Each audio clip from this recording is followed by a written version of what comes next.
శ్రీమాత్రే నమో. ధనుసు రాశి వారికి మార్చి 16 నుంచి 22వ తారీఖు మధ్యలో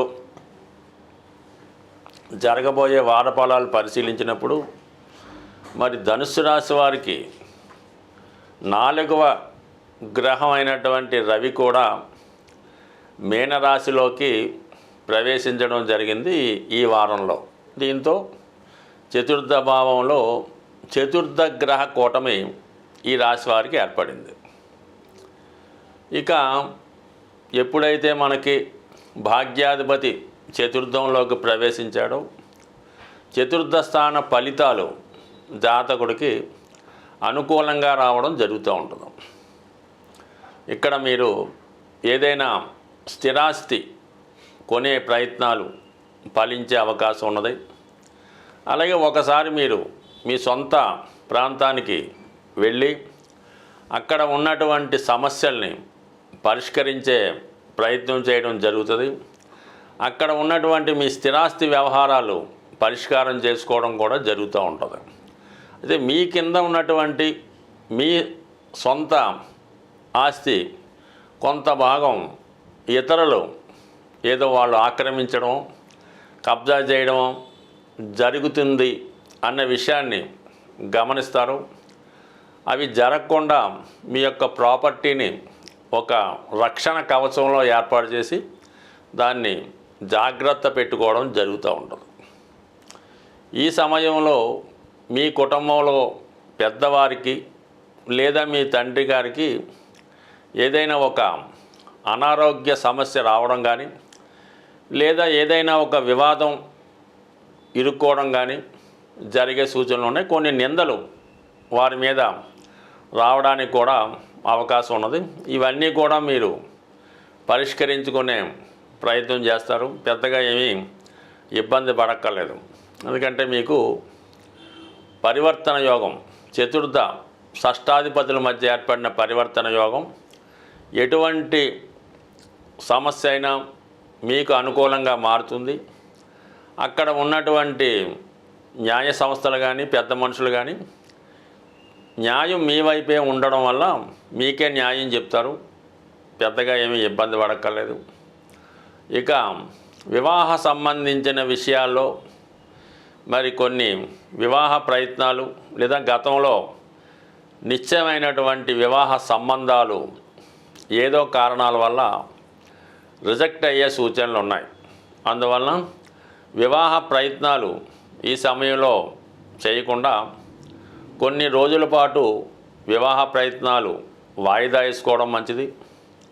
లేదా మీరు వివాహ సంబంధించినటువంటి సమస్యల్లో భార్యాభర్తల మధ్య ఏమైనా విభేదాలు ఉంటే వాటిని పరిష్కరించుకునే ప్రయత్నం కూడా ఈ సమయంలో చేసుకోవడం అంత అనుకూలం కాదు.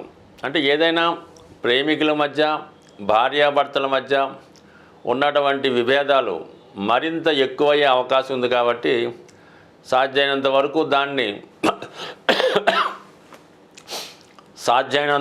దాన్ని టచ్ చేయకుండా వదిలివేస్తేనే మంచిది. ఇక మరి చివరిగా కొన్ని రోజుల పాటే 3వ స్థానంలో శని భగవాన్ యొక్క సంచారం జరుగుతూ ఉంది.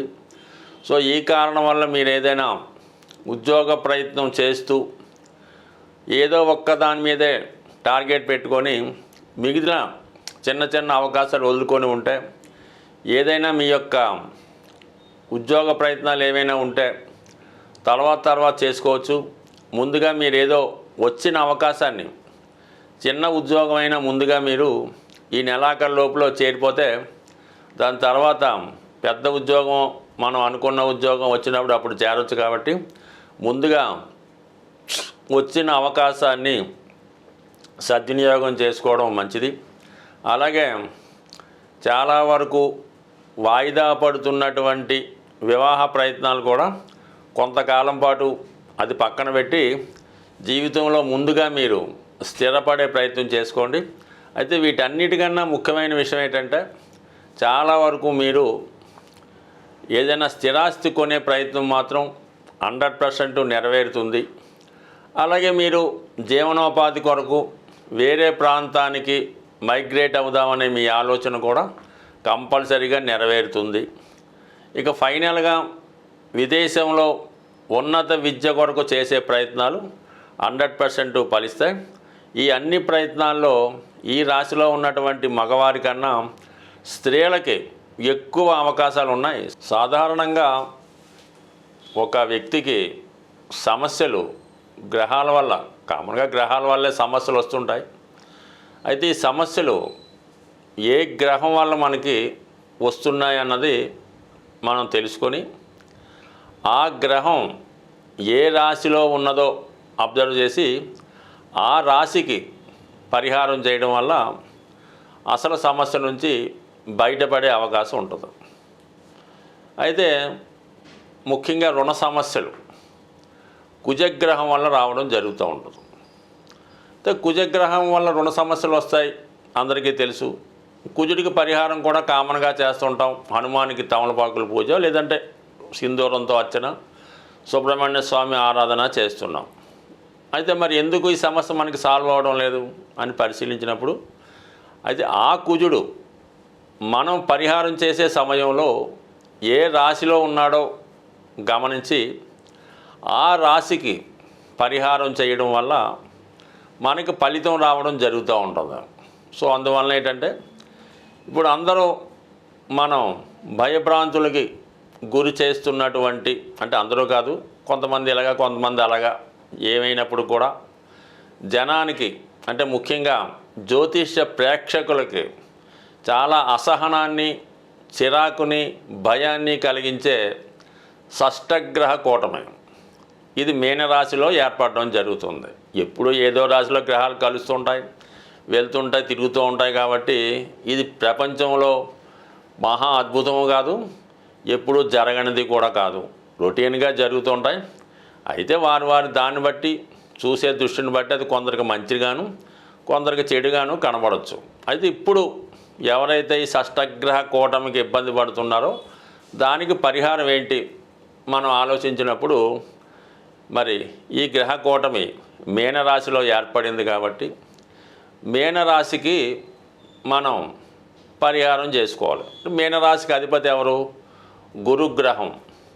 మరి గురుగ్రహానికి పరిహారం చేసుకుంటే మనకి ఆటోమేటిక్గా మీనరాశి ఎలివేట్ అయ్యి ఆ రాశిలో ఏర్పడినటువంటి షష్టగ్రహ కూటమి మీకు అనుకూలంగా మారే అవకాశం ఉంది. అంటే ప్రతి గ్రహం కూడా అనుకూలంగా ఉంటుంది, ప్రతికూలంగా ఉంటుంది, మనం చేసుకునే దాన్ని బట్టి ఉంటుంది. ఇప్పుడు గురుగ్రహానికి మనం పరిహారం చేసుకోవలసి ఉంటుంది. ఈ షష్టగ్రహ కూటమి, ఇప్పుడు షష్టగ్రహ కూటమి ఏమిటి, ఆల్రెడీ 4 గ్రహాలు అక్కడ ఉన్నాయి కదా, దానికి కూడా పనిచేస్తుంది. అంటే ఈ కూటమి ఉన్నంతకాలం మీరు గురుగ్రహానికి పరిహారం చేసుకుంటే సరిపోద్ది. అంటే గురుగ్రహానికి ఏ విధంగా పరిహారం చేసుకోవాలి?